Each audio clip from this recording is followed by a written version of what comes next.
Hello friends, आज मैं आपके साथ इकोनॉमिक्स का एक और टॉपिक लेके आया हूँ और टॉपिक का नाम है मनी सप्लाई। तो हम डिस्कस करेंगे मनी सप्लाई क्या होता है और उसमें क्या क्या आता है, ये सारी चीज़ें डिस्कस करेंगे। तो चलिए शुरू करते हैं विदाउट वेस्टिंग एनी टाइम। शुरू करने से पहले बता दूं कि इससे रिलेटेड सारे टॉपिक्स के लिंक्स आपको इस वीडियो के डिस्क्रिप्शन में मिल जाएंगे। चलिए शुरू करते हैं। Money supply refers to the total amount of money circulating in an economy at a given time या given point of time। एक given time period में जितना भी पैसा इकोनॉमी में सर्कुलेट हो रहा है उसको हम मनी सप्लाई कहते हैं। It includes various forms of money such as, इसमें कौन कौन से फॉर्म्स ऑफ मनी आ जाते हैं। सबसे पहला आ जाता है करेंसी इन सर्कुलेशन, जो पैसे नोट और सिक्के घूम रहे हैं, कैश घूम रहा है इकोनॉमी में, वो कितना है। That is physical cash, coins and bank notes, जो भी इकोनॉमी में सर्कुलेट होते हैं वो आ जाते हैं। दूसरा डिमांड डिपॉजिट्स आ जाते हैं। Demand deposits refers to a type of bank deposits that can be withdrawn by the depositor at any time without prior notice. तो डिमांड डिपॉजिट्स में वो सारे पैसे आ जाते हैं जो आपके बैंक में पड़े हैं और जब मर्जी निकलवा सकते हो without any notice to the bank. समझिए बात। तो वो सारा पैसा भी तो आप जब मर्जी निकलाओगे तो वो भी तो इकोनॉमी में आएगा ना। Demand deposits are also called checkable deposits. इसको चेकेबल डिपॉजिट्स भी कहा जाता है। ठीक है, ये के लिख दिया मैंने, क्यू भी आ सकता है। तो इंग्लिश अमेरिकन और यूके की जो इंग्लिश है वो थोड़ी डिफरेंट है, तो ऐसे भी चेकेबल लिख सकते हैं, क्यू से भी चेकेबल लिख सकते हैं। ठीक है, तो उसके बाद आ जाता है time deposits. Fix deposits, time deposits मतलब जो भी आप एक पैसा अपना पर्टिकुलर टाइम के लिए पर्टिकुलर पैसा बैंक के पास फिक्स्ड कर देते हो, इसको एफडी भी कहा जाता है। तो फिक्स डिपॉजिट्स जिनको टाइम डिपॉजिट्स कहा जाता है या सर्टिफिकेट ऑफ डिपॉजिट्स एटसेट्रा, ये सारी चीज़ें भी इनमें आ जाती हैं मनी सप्लाई में। नेक्स्ट आ जाता है money market instruments. Money market instruments में जो भी कमर्शियल पेपर्स होते हैं, ट्रेजरी बिल्स होते हैं and other short term debt securities होती हैं, वो भी सारी की सारी मनी सप्लाई को कंट्रीब्यूट करती हैं। तो at any given point of time economy में कितना पैसा घूम रहा है, कितने डिमांड डिपॉजिट्स, कितने time deposits and money market instruments घूम रहे हैं, उनको सबको मिला दें तो वो मनी सप्लाई को कंट्रीब्यूट करते हैं, मनी सप्लाई का एक इंपॉर्टेंट कंपोनेंट होते हैं। ठीक है, आई होप ये वीडियो आपको पसंद आई होगी।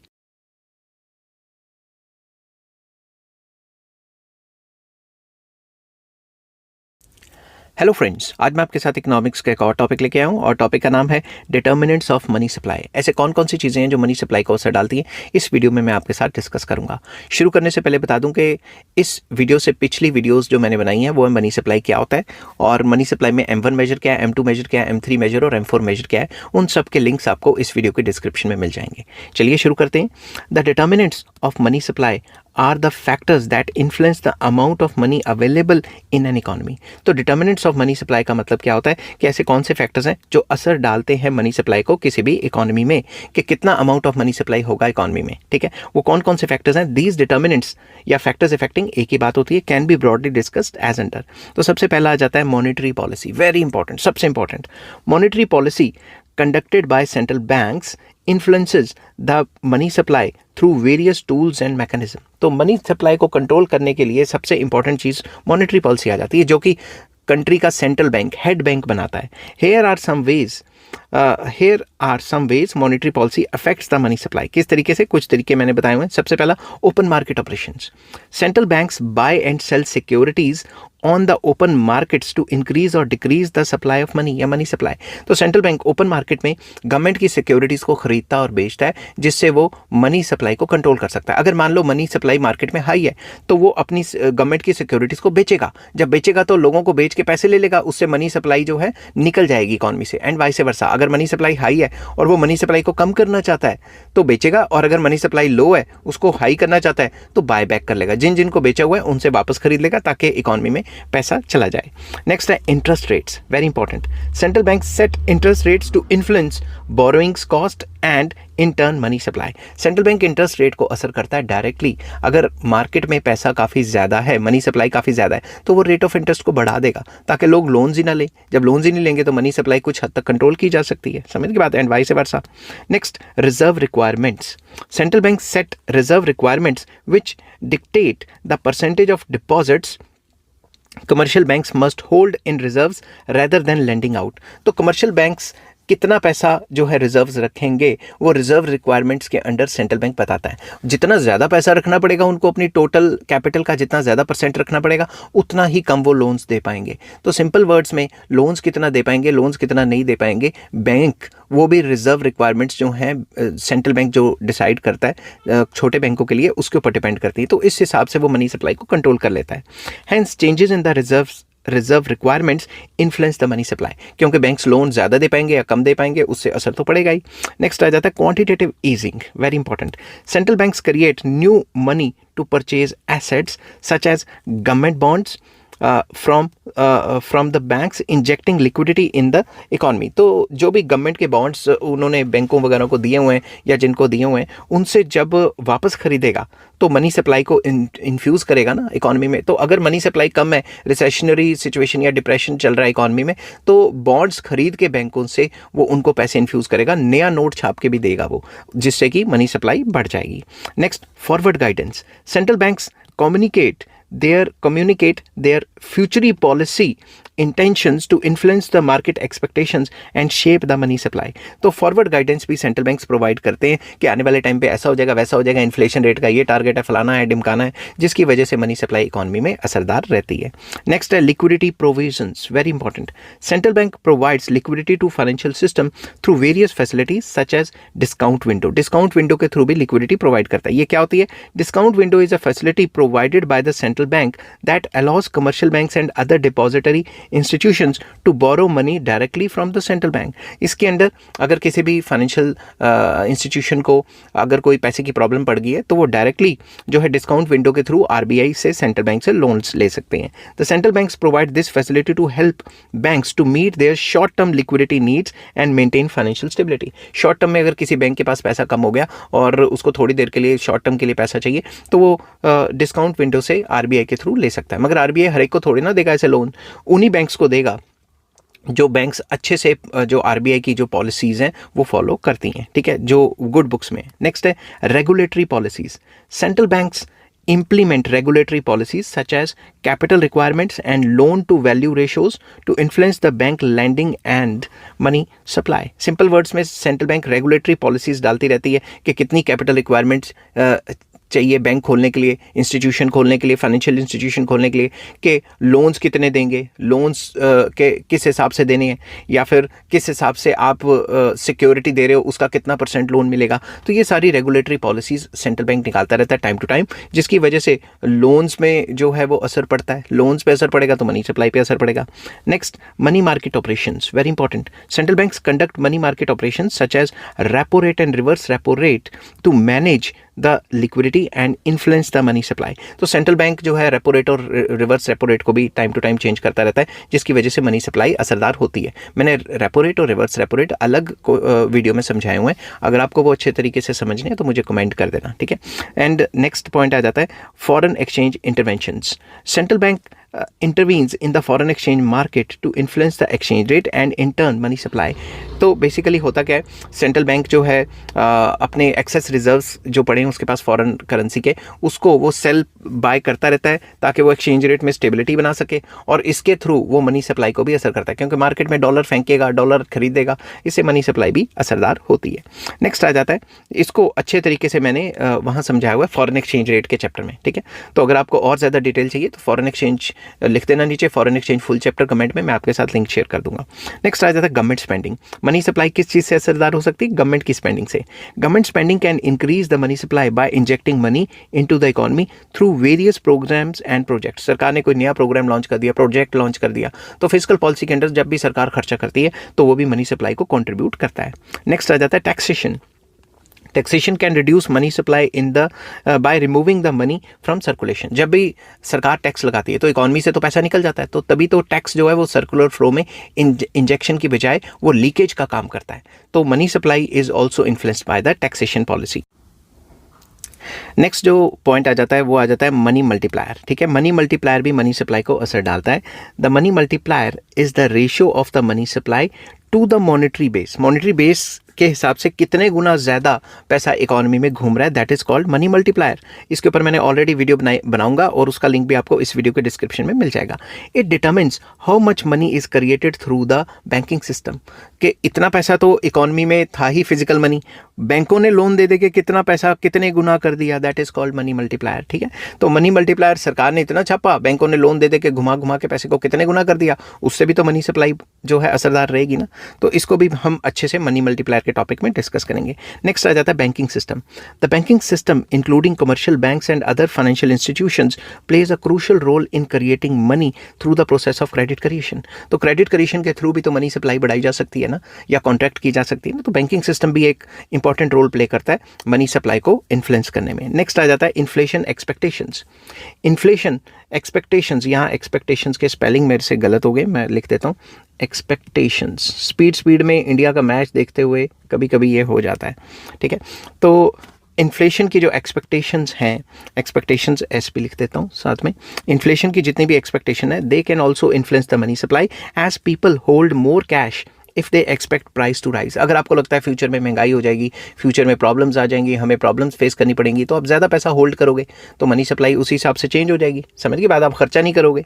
Next, financial innovations, very important. Financial innovation such as new financial instruments और technologies can affect the money supply by changing the way money is created and use, that is digital payments, mobile banking etcetera etcetera. तो जितनी ये financial innovations आ रही है, UPI payment, क्या कहते हैं, card को टच करो पेमेंट, नए नए तरीके, तो जितने ये नए नए तरीके आ रहे हैं उतना पैसा आपकी जेब से निकल ही जा रहा है। तो निकल रहा है तो इकोनॉमी में आ रहा है, तो मनी सप्लाई तो बढ़ रही है ना। इसलिए आज जो पुराने बुजुर्ग हैं वो कहते हैं हमने नहीं कोई नेट बैंकिंग एक्टिवेट करानी, या हमने नहीं एटीएम लेना, या हमने नहीं गूगल पे या फिर इस टाइप की कोई पेमेंट ऐप रखनी, क्योंकि हमारे पैसे खर्च ही होते रहेंगे। समझ गई बात। Next, global economic conditions. Global economic conditions such as exchange rates and international trade can influence the money supply.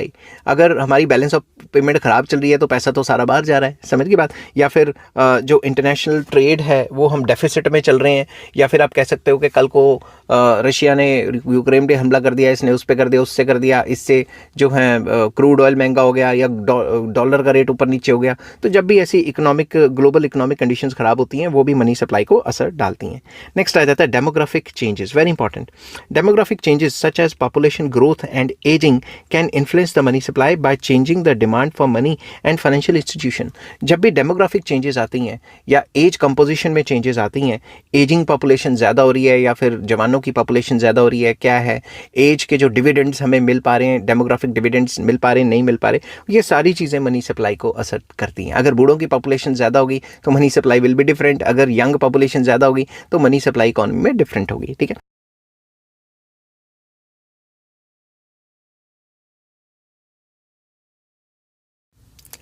Hello friends, आज मैं आपके साथ इकोनॉमिक्स का एक और टॉपिक लेके आया हूँ और टॉपिक का नाम है मेजरमेंट ऑफ मनी सप्लाई। इसमें हम डिस्कस करेंगे कि M1 को कैसे मेजर किया जाता है, इसमें क्या क्या आ जाता है, और फिर डिस्कस करेंगे इसके कंपोनेंट्स क्या हैं और इसकी इंपॉर्टेंस क्या है, और साथ ही डिस्कस करेंगे इसकी लिमिटेशंस क्या है। ठीक है, तो सारा कुछ डिस्कस करेंगे, जिस हिसाब से पेपर में लिखना है उसी हिसाब से लिखा हुआ है। शुरू करने से पहले बता दूं कि मनी सप्लाई से रिलेटेड सारे टॉपिक्स आपको इस वीडियो के डिस्क्रिप्शन में मिल जाएंगे। ठीक है, the money supply is typically measured using different monetary aggregates, that is M1, M2, M3, M4, and these are discussed as under। तो सबसे पहले हेडिंग है M1 की। इस वीडियो में मैं M1 के बारे में डिटेल में बताऊंगा आपको। M1 measure of money supply includes the most liquid forms of money। M1 के अंदर वो सारी चीज़ें आ जाती हैं जो मोस्ट लिक्विड होती हैं, एकदम कैश में कन्वर्ट, या तो कैश या कैश में कन्वर्ट करनी एकदम आसान।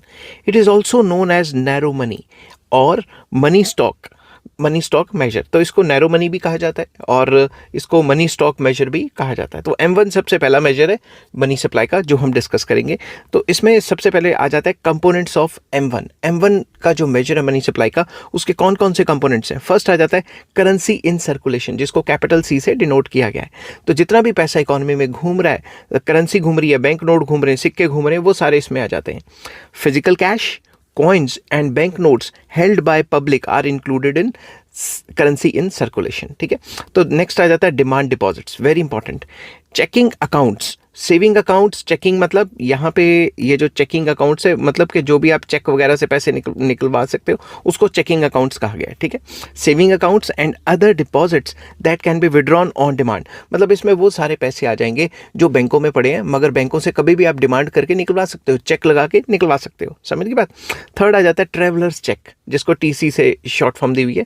तो इसमें checks issued by banks and other financial institutions that can be used to make payments। तो ट्रेवलर्स चेक वगैरह या कोई भी ऐसा कि आपने चेक निकाल लिया और कहीं और पेमेंट वगैरह कर दी, इससे रिलेटेड सारे के सारे जो हैं वो M1 में आ जाते हैं।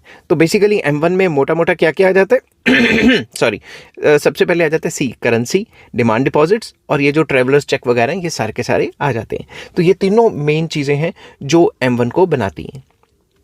This formula includes the most liquid forms of money which can be easily converted into cash। तो M1 में वो सारे कंपोनेंट आ जाते हैं जिनको आप easily मनी की फॉर्म में, लिक्विड फॉर्म में कन्वर्ट कर सकते हो। The components of M1 are typically measured in terms of their outstanding amount at a given point of time। तो जब भी हम M1 को मेजर करते हैं उनका जो आउटस्टैंडिंग अमाउंट है कि टोटल अमाउंट कितना है उसके थ्रू मेजर करते हैं एक गिवन पॉइंट ऑफ टाइम पे। ये सारी की सारी चीज़ें जितनी भी हैं उसको हम M1 major of money supply कह देते हैं, ठीक है। अब आ जाता है कि M1 इतना इंपॉर्टेंट क्यों है मनी सप्लाई को माफ़ कीजिएगा, मनी सप्लाई को मेजर करने के लिए M1 इतना इंपॉर्टेंट क्यों है। नंबर 1 पॉइंट इज लिक्विडिटी, ये हाईली लिक्विड रहता है। M1 measures the most liquid form of money which can be easily converted into cash। M1 के अंदर वो सारी की सारी माफ़ कीजिएगा बोल बोल के थोड़ा गला बैठ गया है। तो M1 के अंदर वो सारी की सारी जो कंपोनेंट्स आ जाते हैं जो मोस्ट लिक्विड हैं, जिनको आसानी से या तो कैश है या आसानी से कैश में कन्वर्ट करना बहुत आसान है, बहुत शॉर्ट पीरियड में जो है वो कन्वर्ट हो जाएंगे। नेक्स्ट आ जाता है transaction demand, very important. M1 is closely related to sorry माफ कीजिएगा, M1 is closely related to transaction demand for money as it includes the funds used to make everyday purchases। तो M1 major में हम सारे वो चीज़ें डालते हैं जो ट्रांजैक्शन डिमांड फॉर मनी को दिखाता है, जो हमारे रोज़मर्रा के खर्चे के लिए जो हमें पैसे चाहिए, पैसे आए हमने खर्चे, वो सारी चीज़ें दिखाता है, ठीक है। ट्रांजैक्शन डिमांड फॉर मनी को मैंने और ज़्यादा डिटेल में एक्सप्लेन किया है, उसको डिटेल में पढ़ने के लिए आपको जो है लिक्विडिटी प्रेफरेंस थ्योरी मैंने एक्सप्लेन की हुई है केन्स की, वो डिमांड फॉर मनी के अंदर आ जाता है। अगर आपको वो चाहिए होगी तो आप मुझे नीचे कमेंट कर देना, मैं आपके साथ लिंक शेयर कर दूंगा। नेक्स्ट आ जाता है मॉनेटरी पॉलिसी, वेरी इंपॉर्टेंट।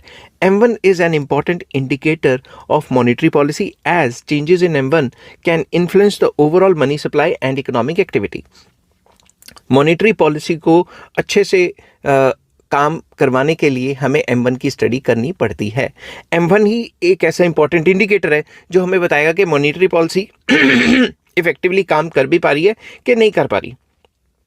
तो अगर किसी भी कंट्री में मनी सर्कुलेशन काफ़ी ज़्यादा है और M1 को कंट्रोल करना है तो मॉनेटरी पॉलिसी के थ्रू ही इसको कन्वर्ट किया जा सकता है। तो मॉनेटरी पॉलिसी का एक अच्छा इंडिकेटर जो है वो माना जाता है इसको, ठीक है। तो नेक्स्ट आ जाती हैं लिमिटेशंस ऑफ M1। M1 की लिमिटेशंस क्या है? सबसे पहला आ जाता है narrow definition, very narrow definition. इन्होंने बहुत कम जो मनी सप्लाई की चीज़ें हैं वो ऐड की हैं। M1 only includes the most liquid forms of money excluding other important components of money supply. इन्होंने बाकी जो कंपोनेंट्स ऑफ मनी सप्लाई हैं जो M2, M3, M4 में आते हैं उनको इग्नोर कर दिया, सिर्फ मोस्ट लिक्विड फॉर्म ऑफ जो कंपोनेंट्स हैं वही डाले हैं, ठीक है। सेकंड आ जाता है it does not capture credit. इन्होंने क्रेडिट की तो बात ही नहीं की। M1 does not account for credit and other forms of borings which can also affect the money supply. जब भी आप लोन्स वगैरह लेते हो तो उसको खर्चा करते हो तो मनी सप्लाई में तो ऐड होता है, वो चीज़ें इन्होंने ऐड ही नहीं की। नेक्स्ट आ जाता है may not reflect economic activity. ये जो M1 मेजर है ये क्या पता धमाके से हमें ना दिखा सके कि भाई इकोनॉमी में कितने धमाके से और ज़्यादा इकोनॉमिक एक्टिविटीज़ हो रही हैं। Changes in M1 may not always reflect changes in the economic activity as other factors can influence the money supply।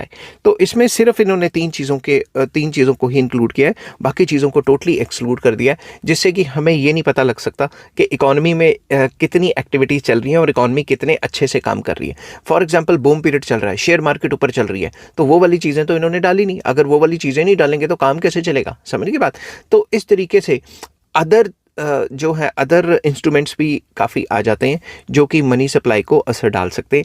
इसी वजह से ये जो M1 major of money supply है, इसको नैरो मनी कहा गया है, या फिर इसको एक ऐसा मेजर कहा गया है जो कि सिर्फ मतलब उन चीज़ों को इंक्लूड करता है जो हाईली लिक्विड है। ठीक है, जो हाईली लिक्विड फॉर्म में होंगे उन्हीं को इंक्लूड करता है, बाकियों को इंक्लूड ये नहीं करता। ठीक है, तो इस तरीके से मैंने आपको बताया कि M1 major of money supply क्या होता है, इसके कंपोनेंट्स क्या होते हैं, इसकी इंपॉर्टेंस क्या है और इसकी लिमिटेशंस क्या है। तो अगर आपको पेपर में आता है तो आपने इसी तरीके से इसको एक्सप्लेन करना है। ठीक है, नेक्स्ट वीडियो में मैं आपके साथ डिस्कस करूंगा M2 मेजर क्या है, उसका मीनिंग, उसके यही कंपोनेंट्स, उसकी इंपॉर्टेंस और उसके लिमिटेशंस। ठीक है, ये टॉपिक मैक्रो इकोनॉमिक्स का है, बेसिक इकोनॉमिक्स में भी आ जाता है और मनी एंड बैंकिंग में भी आ जाता है। ठीक है, मॉनेटरी इकोनॉमिक्स में भी आ जाता है। और इस टॉपिक को जिस हिसाब से आपने पेपर में लिखना है, मैंने उसी हिसाब से अटेम्प्ट करने की कोशिश की है। ठीक है,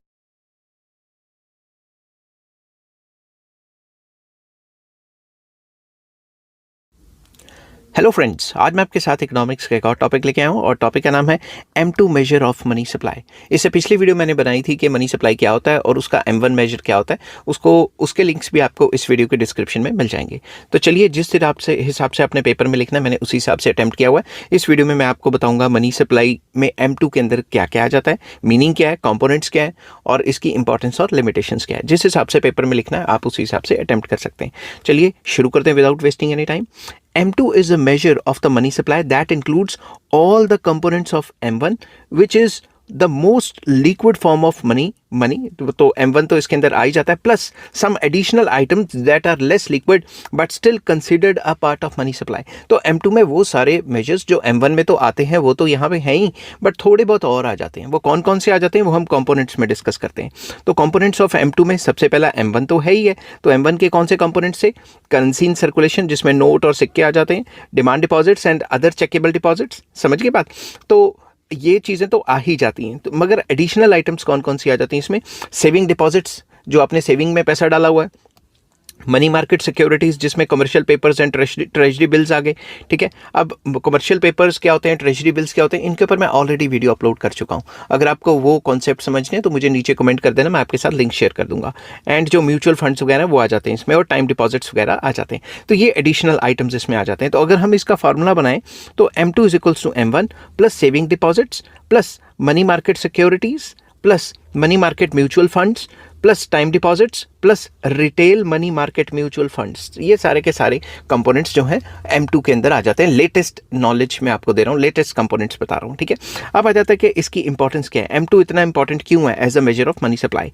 M2 measure of money supply is important for several reasons. पहला रीजन क्या है, monetary policy. M2 is the key indicator for central banks to implement the monetary policy. जब भी सेंट्रल बैंक या इंडिया में RBI मॉनिटरी पॉलिसी बनाता है तो सबसे पहले देखता है M2 कहाँ चल रहा है। M2 हाई चल रहा है तो उसको मनी को कॉन्ट्रैक्ट करने की कोशिश करेगा, M2 लो चल रहा है तो मनी को एक्सपैंड करने की कोशिश करेगा। इस हिसाब से मॉनिटरी पॉलिसी बनेगी। It helps them to understand the money supply and demand dynamics in the economy. तो M2 मेजर ये बताता है कि इकॉनमी में मनी सप्लाई कितनी चल रही है, उसके हिसाब से मॉनिटरी पॉलिसी बनाई जाती है। और डिमांड डायनेमिक्स क्या है, डिमांड एक्सेस डिमांड चल रही है, डेफिसिएंट डिमांड चल रही है, क्या चल रहा है, ये चीज़ें M2 को देख के ही पता लगती हैं। सेकेंड आ जाता है economic activity. M2 is closely related to economic activity as it reflects the amount of money available for spending and investment. M2 measure इसलिए भी इंपॉर्टेंट है क्योंकि डायरेक्टली इकोनॉमिक एक्टिविटी को दिखाता है कि इकोनॉमी में एक्टिविटी कैसी चल रही है, स्पेंडिंग ज़्यादा चल रही है या इन्वेस्टमेंट ज़्यादा चल रही है, क्या चल रही है। इसके कंपोनेंट्स ही ऐसे हैं कि हमें ये इकोनॉमिक एक्टिविटी के बारे में इंडिकेट कर देते हैं। नेक्स्ट आ जाता है inflation. Changes in M2 can influence inflation as an increase in the money supply can lead to higher prices. तो M2 मेजर जो है वो हमें इन्फ्लेशन के बारे में भी इंडिकेट करता है। M2 मेजर हमें दिखाता है कि भाई अगर तो मनी सप्लाई काफ़ी ज़्यादा हो गई है इकोनॉमी में, प्राइसेस बढ़ गए हैं तो इन्फ्लेशन रेट बढ़ जाएगी। उसको कंट्रोल करने के लिए फिर मनी सप्लाई उसी हिसाब से कंट्रोल की जाती है RBI या सेंट्रल बैंक के थ्रू। तो इन्फ्लेशन को भी ये काफ़ी हद तक हमें दिखाता है। नेक्स्ट आ जाता है interest rates. M2 can impact interest rates as an increase in the money supply can lead to lower interest rate. Simple words में M2 हमें दिखाता है, M2 असर डालता है ये दिखाता है कि किस तरीके से M2 मेजर असर डालता है रेट्स ऑफ इंटरेस्ट पे, क्योंकि अगर मनी सप्लाई बढ़ाई गई तो अगर अवेलेबिलिटी ऑफ मनी ज़्यादा होगी तो रेट ऑफ इंटरेस्ट तो गिर ही जाएगा ना, तो M2 के ज़्यादा होने से रेट ऑफ इंटरेस्ट पे भी असर पड़ता है। नेक्स्ट आ जाता है फाइनेंशियल स्टेबिलिटी।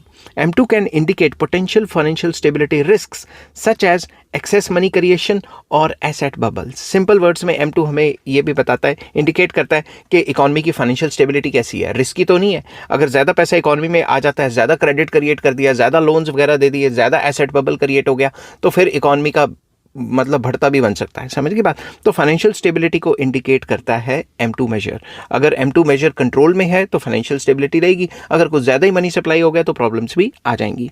नेक्स्ट आ जाता है GDP and economic growth. M2 is closely linked to GDP and economic growth as it reflects the amount of money available for spending and investment। क्योंकि M2 हमें स्पेंडिंग और investment दोनों के बारे में बताता है, तो ये बताता है कि हमारी इकॉनमी में जो GDP का लेवल है वो ज़्यादा है, कम है, तो ये सारी चीज़ें M2 के ऊपर ही डिपेंड करती हैं, क्योंकि M2 के थ्रू ही हम मेजर कर सकते हैं कि GDP कितनी जा रही है, इकोनॉमिक ग्रोथ हो रही है या स्टेबलाइज हो गई है कितनी। समझ गए बात? तो business cycle analysis. M2 can help analysts to understand business cycle fluctuations as changes in the money supply can influence the economic activity। ये M2 मेजर बिजनेस साइकिल या ट्रेड साइकिल जो बूम, रिसेशन, डिप्रेशन, रिकवरी आता है उनको major करने में भी helpful रहते हैं, क्योंकि अगर इकॉनमी में ज़्यादा मनी सप्लाई आ गई तो इकॉनमी बूम की तरफ चली जाएगी, मनी सप्लाई कम कर दी तो रिसेशन या डिप्रेशन की तरफ चली जाएगी। समझ की बात? नेक्स्ट आ जाता है forecasting. M2 can be used as a forecasting tool as changes in the money supply can indicate future economic trends. तो M2 से हम फोरकास्टिंग भी कर सकते हैं। M2 मेजर को चेंज करके RBI या सेंट्रल बैंक ये देख सकता है कि फ्यूचर में प्राइसेस क्या रहेंगे, फ्यूचर में किस हिसाब से मनी सप्लाई करें कि किस हिसाब से वैल्यू ऑफ मनी बरकरार रहे। ठीक है। नेक्स्ट आ जाता है बैंकिंग सिस्टम एनालिसिस।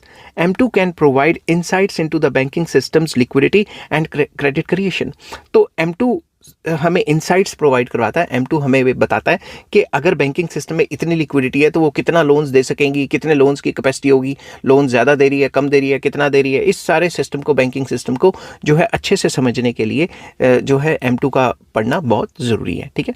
तो बैंकिंग एनालिस्ट्स जो हैं वो ये देखते हैं कि बैंक के पास टाइम डिपॉजिट कितना है, सेविंग डिपॉजिट कितना है, या कितने फंड्स आए और बैंक्स ने किस हिसाब से लोन्स वगैरह प्रोवाइड किए, उस सारी चीज़ों को जो है कंसिडर करके ही वो अपनी पॉलिसीज़ बनाते हैं। नेक्स्ट आ जाता है international comparisons. M2 can be used for international comparisons, allowing analysts to compare the money supply dynamics across different countries। तो M2 भी एक ऐसा इंडिकेटर है जिससे हम अलग अलग कंट्रीज या अलग अलग रीजन्स, अलग अलग स्टेट्स और इंटर कंट्री और इंटरनेशनल लेवल पे भी हम जो है कंपेयर कर सकते हैं कि फॉर एग्जांपल इंडिया में M2 मेजर के हिसाब से इतनी मनी सप्लाई है और USA में इतनी है, युगांडा में इतनी है, फलां कंट्री में इतनी है। ठीक है, मैं एग्जांपल्स दे रहा हूँ। तो इंटरनेशनल कंपैरिजंस तो पॉसिबल है ही है, इंटर रीजनल कंपैरिजंस भी हम कर सकते हैं। ठीक है, तो ये तो थी इसकी इंपॉर्टेंस। अब आ जाता है लिमिटेशंस क्या है। सबसे पहला, it ignores near money assets. M2 near money assets को इग्नोर कर देता है। M2 does not account for near money assets and other financial instruments that can be easily converted into cash like gold. इसमें gold की तो बात ही नहीं की, सिल्वर की तो बात ही नहीं की। समझ की बात? तो वो सारे एसेट्स जिनको हम ईजिली जो है नियर मनी में कन्वर्ट कर सकते हैं, मतलब मनी में कन्वर्ट कर सकते हैं, नियर मनी एसेट्स को जितनी हम मतलब डिफ़िकल्टीज आ भी सकती हैं, नहीं भी आ सकती, तो नियर मनी को मनी में कन्वर्ट जिन चीज़ों को आसानी से किया जाता है उनको ये इग्नोर करता है। Next, does not reflect credit creation. ये क्रेडिट क्रिएशन को उतना ज़्यादा रिफ्लेक्ट नहीं करता जितने M3 और M4 करते हैं। ये सिर्फ बैंकिंग के बारे में बताता है कि मनी सप्लाई बढ़ाई भी जा सकती है, कम भी की जा सकती है, किस किस तरीके से, डायरेक्टली इशारा नहीं करता। ठीक है।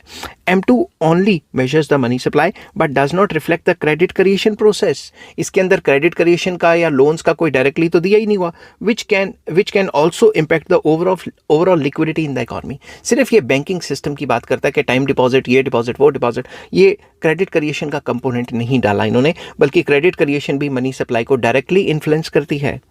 Ignores foreign currency holdings. इसमें फॉरेन करेंसी होल्डिंग्स जो बैंकों के पास है वो तो उसकी तो बात ही नहीं की, समझ की बात, और लोगों के पास जो फॉरेन करेंसी की होल्डिंग्स पड़ी है उनकी भी बात नहीं की। M2 only accounts for domestic currency holdings and does not consider foreign currency holdings which can be significant in countries with large trade deficits और सरप्लसेस। तो फॉरेन करेंसी होल्डिंग्स जो बैंकों के पास या फिर जो लोगों के पास पड़ी है उसकी बात नहीं की, बल्कि फॉरेन करेंसी होल्डिंग्स जो RBI के पास पड़ी हैं वो भी इंपॉर्टेंट सोर्स हैं, क्योंकि उसी से ही हम जो है फॉरेन एक्सचेंज को कंट्रोल कर सकते हैं। फॉरेन एक्सचेंज को कंट्रोल करने के लिए जो सेंट्रल बैंक है उनके पास जो है फॉरेक्स रिजर्व्स पड़े होते हैं ना।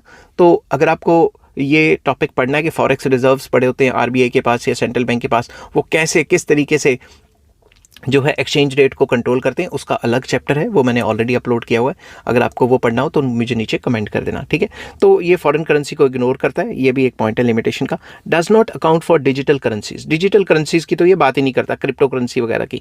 M2 does not account for digital currencies such as crypto currencies which are becoming increasingly popular. तो ये जो क्रिप्टो करेंसी वगैरह है इसको तो ये टोटली इग्नोर कर देता है, डिजिटल करेंसीज की ये बात ही नहीं करता। Next, ignores velocity of money. M2 only measures the quantity of money but does not account for the velocity of money which can impact the overall economic activity। ये सिर्फ क्वांटिटी ऑफ मनी पे focus करता है कि इतनी quantity of money आ गई। Velocity of money मतलब पैसा कितनी तेजी से इकोनॉमी में घूम रहा है, आपने मुझे दिया, मैंने किसी और को दिया, किसी और ने कहीं और खर्चा कर दिया, उस चीज़ को ये इग्नोर कर देता है, ठीक है। डिफिकल्ट टू मेजर, M2 को एक्चुअली में काफ़ी डिफिकल्ट है मेजर करना। M2 can be difficult to measure accurately particularly in countries with underdeveloped financial system और लार्ज इनफॉर्मल सेक्टर या इनफॉर्मल इकॉनमीज। तो उन सेक्टर में ये निकालना काफ़ी मुश्किल हो जाता है जहाँ पे इनफॉर्मल, उन इकॉनमीज़ में निकालना मुश्किल है जहाँ पे इनफॉर्मल एक्टिविटीज़ चल रही हैं या इनफॉर्मल इकॉनमीज़ हैं जिसमें अंडर द टेबल चल रहा है या सिर्फ कैश में चल रहा है, तो उसमें मेजर करना काफ़ी मुश्किल हो जाता है। क्योंकि बैंकों में जो पैसा है वो तो मेजर हो जाएगा, आपने मुझे कैश में दिया, मैंने किसी और को दिया, तो वो कहाँ मेजर हो रहा है, समझ की बात। Next, may not reflect economic activity. ये ऐसा भी हो सकता है कि ये ना रिफ्लेक्ट करे पूरी की पूरी इकोनॉमिक एक्टिविटीज़ को। M2 may not always reflect economic activities as changes in the money supply can be influenced by various factors such as monetary policy, fiscal policy and external shocks। तो जो भी economic activities हैं वो monetary policy, physical policy या external shocks, कोई किसी ने किसी पे अटैक कर दिया, क्रूड ऑयल महंगा हो गया, ये सारी चीज़ें इकोनॉमिक एक्टिविटीज़ को असर करती हैं। तो M2 हमें डायरेक्टली ये नहीं दिखाता कि भाई इकोनॉमिक एक्टिविटीज़ कैसी चल रही हैं। और भी काफ़ी फैक्टर्स होते हैं जो इकोनॉमिक एक्टिविटीज़ को बताते हैं कि अच्छे चल रहे हैं कि बुरे चल रहे हैं, ठीक है।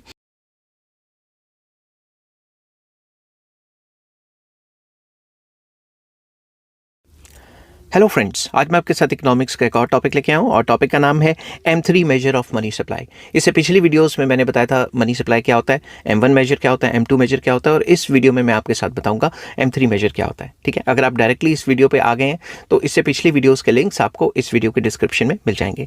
चलिए विदाउट वेस्टिंग एनी टाइम शुरू करते हैं। इस वीडियो में मैं आपको बताऊँगा M3 मेजर क्या है, इसके कंपोनेंट्स क्या है, इसकी इंपॉर्टेंस और लिमिटेशंस क्या है। M3 is a broader measure of money supply than M2। M2 से ज़्यादा ब्रॉडर है as it includes some additional items that are considered to be part of money supply. इसमें एडिशनल आइटम्स आ जाती हैं कुछ जो मनी सप्लाई का पार्ट है। तो M3 मेजर का क्या फॉर्मूला बना, M2 मतलब M2 की सारी चीज़ें प्लस लार्ज टाइम डिपॉजिट्स जो ह्यूज FDs की हुई हैं, plus institutional money market mutual funds, plus other liquid assets. तो ये सारी चीज़ें M3 का पार्ट बन जाती हैं। तो ये कंपोनेंट है। अगर आपको 1 नंबर में 2 नंबर में आए तो यहाँ तक लिख के आपने खत्म कर देना है। बट अगर आपको लॉन्ग क्वेश्चन बन जाता है 8 मार्क्स 5 मार्क्स, तो इसमें इंपॉर्टेंस और लिमिटेशंस डालनी ज़रूरी हो जाती हैं। तो इंपॉर्टेंस क्या है M3 मेजर की? Number 1, broader measure of liquidity.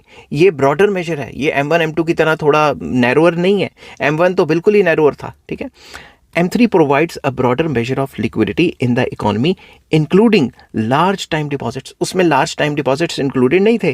and institutional money market mutual funds भी डाल देता है कि institutional money market जो बड़े बड़े institutions खुले हैं जो money market में जो investment करते हैं और mutual funds वगैरह, वो सारे इसमें डाल दिए गए। वहाँ पे small level पे बात हो रही थी, यहाँ high level large scale level पे बात हो रही है। next, indicator of monetary policy, very important। M2 भी था तो M3 तो और भी उससे ज़्यादा होगा। M3 can be used as an indicator of the effectiveness of monetary policy. M3 को हम देख सकते हैं कि मॉनेटरी पॉलिसी की इफेक्टिवनेस सही तरीके से हो रही है कि नहीं हो रही, मॉनेटरी पॉलिसी फेल तो नहीं कर रही कहीं, वो कौन बताएगा? M3 as it reflects the overall liquidity in the economy. तो M3 ओवरऑल लिक्विडिटी को बताती है इकॉनमी में, इसलिए M3 एक अच्छा इंडिकेटर है कि मॉनेटरी पॉलिसी कैसे चल रही है इकॉनमी में। नेक्स्ट आ जाता है inflation forecasting, very important. M3 can be use for forecasting inflation as changes in the supply, money supply can impact the prices. M3 को हम जो है इन्फ्लेशन को फोरकास्ट करने में यूज़ कर सकते हैं, क्योंकि M3 के थ्रू ही हमें पता लगता है कि जो मनी सप्लाई है वो इकॉनमी में बढ़ रही है, कम हो रही है, क्योंकि मनी सप्लाई के चेंज होने से जो है इन्फ्लेशन और डिफ्लेशन डिफ्लेशन दोनों होती हैं। अगर मनी सप्लाई काफ़ी ज़्यादा बढ़ गई है, इन्फ्लेशन है, मनी सप्लाई बहुत गिर गई है तो डिफ्लेशन है। समझ की बात? एक्सेस डिमांड और डेफिसिएंट डिमांड भी इससे रिलेटेड ही है। नेक्स्ट आ जाता है economic growth. M3 can be use to monitor economic growth as changes in the money supply can impact the economic activity. M3 measure को हम ये भी देख सकते हैं मॉनिटर करने के लिए कि भाई देश में तरक्की हो भी रही है कि नहीं, क्योंकि M3 में क्या है, मनी सप्लाई के ज़्यादा इंडिकेटर्स आ जाते, मतलब मनी सप्लाई के ज़्यादा कंपोनेंट्स आ जाते हैं, तो ज़्यादा मनी सप्लाई होगी तो इकोनॉमिक एक्टिविटी बढ़ेगी और ग्रोथ होगी। इस तरीके से भी हम मेजर कर सकते हैं इकोनॉमिक ग्रोथ को। नेक्स्ट है financial stability. M3 can be use to monitor financial stability as changes in the money supply can impact the stability of the financial system. तो हमारा जो सिस्टम है, फाइनेंशियल सिस्टम, वो स्टेबल है unstable है, उसको चेक करने के लिए भी M3 की जो है हम सहायता और मदद ले सकते हैं। क्योंकि अगर मनी सप्लाई में चेंजेस आता है तो स्टेबिलिटी जो है वो कितनी है वो M3 के थ्रू ही हम मेजर करेंगे। क्योंकि अगर मनी सप्लाई बढ़ जाती है और एकदम से मनी सप्लाई के बढ़ने से डिमांड बढ़ जाती है, एक्सेस डिमांड हो जाती है, उससे इन्फ्लेशन आ जाती है, तो थोड़ी अनस्टेबिलिटीज़ आ सकती हैं। ठीक है। सेंट्रल बैंकिंग डिसीजन मेकिंग माफ़ कीजिएगा, सेंट्रल बैंकिंग के जितने भी डिसीजन मेकिंग है वो M3 को देख के ही होते हैं, ज़्यादातर होते हैं। M3 can be used by central banks to make informed decisions about monetary policy including setting interest rates and regulating the money supply. तो M3 मेजर को ही देख के जो सेंट्रल बैंक है वो अपने डिसीजंस लेता है, तो वो उसी हिसाब से इंटरेस्ट रेट्स को चेंज करता रहता है और उसी हिसाब से मनी सप्लाई को कंट्रोल करने की कोशिश करता है, क्योंकि M3 एक बेस्ट मेजर माना जाता है। Research and analysis. M3 can be used by researchers and analysts to study the relationship between money supply and economic activity. तो जब भी जो रिसर्चर्स हैं और एनालिस्ट हैं वो मनी सप्लाई और जो इकोनॉमिक एक्टिविटीज़ हैं उनके बीच में जब भी रिलेशनशिप बनाने की कोशिश करते हैं वो M3 मेजर को अच्छे से पढ़ते हैं, क्योंकि M3 मेजर के थ्रू ही आप इकोनॉमिक एक्टिविटीज़ क्या चल रही हैं और मार्केट में मनी सप्लाई क्या है, इन दोनों के बीच में एक अच्छा रिलेशनशिप बता सकते हो। नेक्स्ट, इंटरनेशनल कंपेरिजन्स कर सकते हो। M3 can be use to make international comparisons of monetary policy and economic activity. एक कंट्री में M3 कितना चल रहा है, दूसरी कंट्री में M3 कितना चल रहा है, उसी के हिसाब से उनकी मॉनेटरी पॉलिसीज़ क्या चल रही हैं और इकोनॉमिक एक्टिविटीज़ क्या चल रही हैं, इसको अच्छे से कंपेयर एंड कंट्रास्ट किया जा सकता है। Next, assessing financial conditions. M3 can be used to assess financial conditions including the availability of credit and overall liquidity of the financial system. तो M3 को मेजर करके, M3 को स्टडी करके हम ये अच्छे तरीके से देख सकते हैं कि ओवरऑल इकॉनमी में लोन्स की अवेलेबिलिटी कितनी है, क्रेडिट की अवेलेबिलिटी कितनी है और लिक्विडिटी है फाइनेंशियल सिस्टम में या नहीं। अगर है तो इकोनॉमिक ग्रोथ होगी, मनी सप्लाई बढ़ेगी, डिमांड भी बढ़ेगी, बट अगर लिक्विडिटी कम है तो ये सारी चीज़ें नीचे को जाएंगी और रिसेशन डिप्रेशन भी आ सकता है। नेक्स्ट आ जाता है मॉनिटरिंग मनी वेलोसिटी। मनी की वेलोसिटी, पैसा कितनी तेज़ी से घूम रहा है, इसको हम मॉनिटर कर सकते हैं। M3 can be use to monitor money velocity which can impact the overall effectiveness of the monetary policy. तो ओवरऑल मॉनेटरी पॉलिसी इफेक्टिव है, इनइफेक्टिव है, उसको देखने के लिए भी हम ये देख सकते हैं कि मनी की वेलोसिटी कितनी है इकॉनमी में, और मनी की वेलोसिटी को हम अच्छे से कैलकुलेट कर सकते हैं M3 मेजर के थ्रू। तो ये तो होगी इसकी इंपॉर्टेंस। नेक्स्ट आ जाता है M3 मेजर की limitations. The M3 measure of money supply have several limitations. Number 1, difficult to measure, काफ़ी मुश्किल हो जाता है इसको मेजर करना। M3 is difficult to measure accurately. Measure तो कर लेंगे मगर एक्यूरेटली मेजर करना थोड़ा सा मुश्किल है, as it includes a wide range of financial assets that are not always easily quantifiable. इसमें वो सारे के सारे एसेट्स आ जाते हैं जो हर बार हम क्वांटिटी की टर्म्स में नहीं निकाल पाते, इतनी आसानी से क्वांटिफिएबल नहीं होते। तो पहला मेजर मतलब पहला जो लिमिटेशन है, डिफिकल्ट टू मेजर। नेक्स्ट आ जाता है ignores non monetary assets. Very important, M3 only includes financial assets and ignores non-monetary assets such as real estate, commodities and physical assets. ये सारी की सारी चीज़ें भी तो assets में आती हैं, ये भी तो लोग खरीद बेच के अपनी मनी सप्लाई को चेंज करते हैं, मगर वो चीज़ें कंसीडर ही नहीं करता M3। नेक्स्ट आ जाता है does not reflect credit creation. M3 does not reflect the credit creation process. M3 सिर्फ क्रेडिट क्रिएशन के बारे में बता रहा है कि इतना है, ऐसे है, वैसे है, ओवरऑल प्रोसेस के बारे में ये डिस्कस नहीं करता, विच can impact overall liquidity in the economy. तो ये जो क्रेडिट क्रिएशन का प्रोसेस है डायरेक्टली जो है मनी सप्लाई को असर करता है, थोड़ा बहुत ये बताता है मगर खुल के नहीं बताता प्रोसेस, क्योंकि उससे भी तो मनी सप्लाई असरदार होगी ना। Next, it ignores foreign currency holdings. Very important. M3 only accounts for domestic currency holdings and does not consider foreign currency holdings. ये जो foreign currency holdings है उसके बारे में तो बताता ही नहीं, बल्कि जो foreign currency holdings है वो भी तो एक मनी सप्लाई का पार्ट बन सकता है ना। समझ गए बात।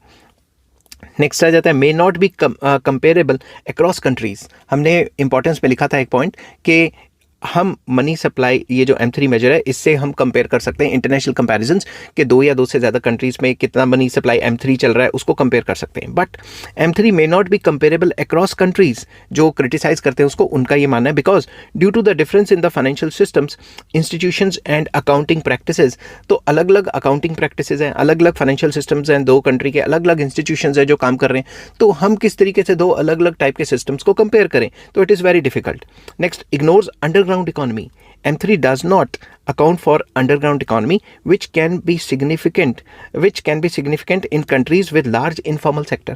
तो वो countries जिनमें informal sector या underground sector या under the table sector, illegal sector या फिर unorganized sector काफ़ी ज़्यादा है, उस केस में हम इसको अच्छे से मेजर नहीं कर सकते। समझ गए बात? तो M3 को कैसे मेजर करेंगे? हमें डाटा ही नहीं मिलेगा कि इकॉनमी में असल में कितना पैसा घूम रहा है। May not reflect changes in money demand. ठीक है, तो M3 को ये कुछ इकोनॉमिस्ट का मानना है कि ये M3 मेजर जो है वो ये नहीं दिखाता कि एक्चुअल में मनी की डिमांड कितनी है।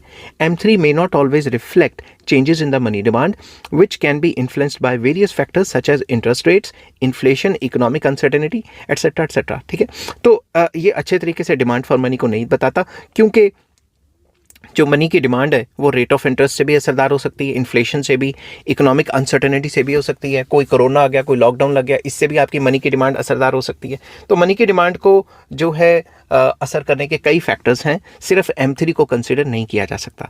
नेक्स्ट आ जाता है can be affected by monetary policy. Very important, M3 can be affected by monetary policy decisions such as changes in rate of interest और रिजर्व रिक्वायरमेंट्स। तो अगर मॉनेटरी पॉलिसी में इंटरेस्ट रेट में चेंजेस हो गया तो M3 उसी हिसाब से चेंज हो जाएगा। अगर मॉनेटरी पॉलिसी चाहती है कि मॉनेटरी पॉलिसी चाहती है कि मनी को कॉन्ट्रैक्ट करना है, मनी सप्लाई को कॉन्ट्रैक्ट करना है, कॉन्ट्रैक्शनरी मॉनेटरी पॉलिसी लॉन्च हो जाती है, तो उस हिसाब से M3 भी कम हो जाएगा एंड वाइस वर्सा। तो M3 जो है वो मॉनेटरी पॉलिसी के जो डिसीजंस लेती है सेंट्रल बैंक, उससे काफ़ी ज़्यादा असरदार होते हैं। नेक्स्ट पॉइंट आ जाता है, last point, may not B reliable indicator for inflation. मतलब इन्फ्लेशन के लिए ये रिलायबल इंडिकेटर नहीं माना जाता, कुछ इकोनॉमिस्ट ऐसा मानते हैं। M3 may not always be reliable indicator of inflation as changes in the money supply can be influenced by various factors। जो मनी सप्लाई है वो काफ़ी और फैक्टर्स से भी इन्फ्लुएंस हो सकती है। तो सिर्फ हम ये नहीं कह सकते कि M3 को ही देख के इन्फ्लेशन निकाली जा सकती है, और भी कई फैक्टर्स हैं जिससे इन्फ्लेशन हो सकती है।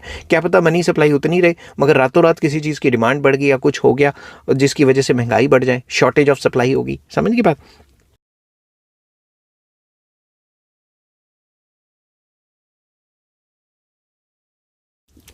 हेलो फ्रेंड्स, आज मैं आपके साथ इकोनॉमिक्स का एक और टॉपिक लेके आया हूँ और टॉपिक का नाम है M4 measure of money supply. इससे पिछली वीडियोस में मैंने बताया था मनी सप्लाई क्या होता है, उसका M1 major, M2 major, M3 major, और इस वीडियो में मैं आपके साथ डिस्कस करूंगा M4 मेजर। इस वीडियो में मैं बताऊंगा आपको M4 मेजर क्या होता है, इसमें एडिशनल कौन से जो हैं कंपोनेंट्स आ जाते हैं, इसकी इंपॉर्टेंस क्या है और इसकी लिमिटेशन क्या है। जिस हिसाब से पेपर में लिखना है मैंने उसी हिसाब से अटेम्प्ट किया है। पॉज कर करके आप साथ के साथ लिख सकते हैं ताकि आपको अच्छे से समझ भी आ जाए और आपके नोट्स भी बन जाएं। तो चलिए शुरू करते हैं without wasting any time. M4 is the measure of the money supply that includes a broader range of financial assets than M3।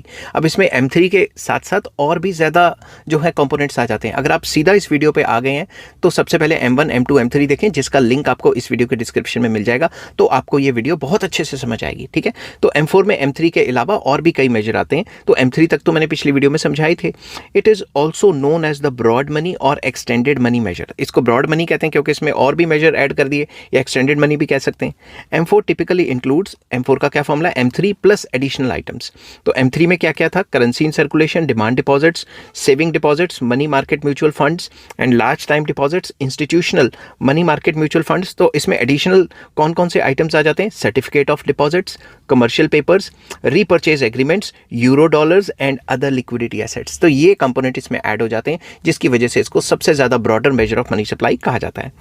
M4 is considered a more comprehensive measure of money supply than M3 as it includes a wider range of financial assets that can be used for transactions or invested in other assets. तो basically इसमें ज़्यादा financial assets आ जाते हैं जो कि हमें बताते हैं कि ट्रांजैक्शंस कितनी है या फिर इन्वेस्टमेंट्स वगैरह कितनी है, अमाउंट इन्वेस्टेड कितना है। समझ की बात? तो ये सारी चीज़ें इसमें इंक्लूड हो जाती हैं। तो आपने ये मान के चलना है कि ये चीज़ें M3 की तो हैं ही है जो पिछली वीडियोस में डिस्कस की थी, M4 में ये ऐड ऑन हो जाती हैं। तो जब ऐड ऑन होती जा रही हैं तो ब्रॉडर कंसेप्ट ऑफ मनी बनता जा रहा है। अब आ जाता है इंपॉर्टेंस क्या है M4 मेजर का। सबसे पहला comprehensive measure of liquidity. M4 provides a comprehensive measure of liquidity in the economy. It includes a wide range of financial assets. इसमें काफ़ी ज़्यादा फाइनेंशियल एसेट्स हमने डाल दिए, तो M4 जो है सबसे ज़्यादा कॉम्प्रीहेंसिव मेजर ऑफ लिक्विडिटी माना जाता है। Next, indicator of monetary policy. Same as usual, M4 can be used to assess the effectiveness of monetary policy. Monetary policy effective रही है, ineffective रही है, इसको measure करने के लिए हम M4 की help ले सकते हैं। As it reflects the overall liquidity in the economy, कि economy में overall liquidity कितनी है वो अच्छे से देख सकते हैं, हम इसको measure कर सकते हैं। measure करने के बाद हम देखेंगे कि monetary policy तो ये कह रही थी और असल में इतना है, तो monetary policy effective रही है या ineffective है, क्या है, उसको हम measure देख सकते हैं। नेक्स्ट आ जाता है inflation forecasting. M4 can be use to forecast inflation as changes in money supply can impact prices. M4 को यूज़ कर सकते हैं कि अगर मनी सप्लाई अभी इतनी है, आने वाले टाइम पे इतने % से बढ़ेगी, तो फ्यूचर में कितना जो है प्राइसेस बढ़ जाएंगे, उसको हम फोरकास्ट कर सकते हैं। ठीक है। नेक्स्ट आ जाता है economic growth. M4 can be use to monitor economic growth as changes in the money supply can impact economic activity. हम M4 देखेंगे कितना है, M4 को देख के हम अंदाज़ा लगा सकते हैं कि भाई आने वाले टाइम पे M4 मेजर इतना हो जाएगा, मनी सप्लाई इतनी बढ़ जाएगी, और अगर मनी सप्लाई इतनी बढ़ गई उसके हिसाब से इकोनॉमिक ग्रोथ की कितनी % रहेगी। तो जो एनालिस्ट वगैरह होते हैं वो ऐसी जो है मतलब प्रिडिक्शंस करते रहते हैं। नेक्स्ट है financial stability. M4 can be use to monitor financial stability as changes in the supply can impact the stability of the financial system. M4 के थ्रू हम ये देख सकते हैं कि हमारा फाइनेंशियल सिस्टम स्टेबल है कि नहीं है। फाइनेंशियल स्टेबिलिटी किसी भी कंट्री की इकोनॉमी की चेक की जा सकती है। अगर मनी सप्लाई बढ़ेगी, M4 बढ़ेगा, तो उससे फिर स्टेबिलिटी भी तो हिलेगी ना थोड़ी, समझ की बात। नेक्स्ट आ जाता है central bank decision making. M4 can be used for central banks to make informed decisions about the monetary policy. तो वो डिसीजन ले सकते हैं कि मनी सप्लाई कम है, ज़्यादा है, M4 को देख के कि अगर मनी सप्लाई कम है तो उसको ज़्यादा कैसे करना है, ज़्यादा है तो कम कैसे करना है, इंक्लूडिंग क्या क्या करते हैं वो, setting of rate of interest and regulating the money supply. Money supply को रेगुलेट करते हैं M4 को देख के, रेट ऑफ इंटरेस्ट उसी हिसाब से रखते हैं कि मनी सप्लाई ज़्यादा होनी चाहिए इकोनॉमी में या कम होनी चाहिए, उसको कंट्रोल किया जा सके। ठीक है, कंट्रोल या रेगुलेट। नेक्स्ट आ जाता है research analysis. M4 can be used by researchers and analysts to study the relationship between money supply and economic activity. M4 को मेजर करके जो रिसर्चर्स है और एनालिस्ट हैं जिन्होंने फाइनेंस की फील्ड में या इकोनॉमिक्स की फील्ड में रिसर्च वगैरह करनी है, वो ये देख सकते हैं कि M4 मनी सप्लाई कितनी है, उस हिसाब से इकोनॉमिक एक्टिविटीज़ कितनी हो रही हैं, तो देश तरक्की करेगा नहीं करेगा, क्या करेगा, उस हिसाब से अपनी वो थ्योरीज देते रहते हैं। नेक्स्ट आ जाता है international comparisons. M4 can be used to make international comparisons of monetary policy and economic activities. तो M4 को अगर दो अलग अलग कंट्रीज़ के M4 को मेजर किया जाए तो हम दो या दो से ज़्यादा कंट्रीज़ में आपस में कंपेयर कर सकते हैं और देख सकते हैं कि कहाँ पे मॉनेटरी पॉलिसी ज़्यादा इफेक्टिव है, कहाँ पे कम है, हमें किसी और कंट्रीज़ के हिसाब से क्या क्या करना चाहिए, क्या क्या नहीं करना चाहिए। नेक्स्ट आ जाता है assessing financial conditions.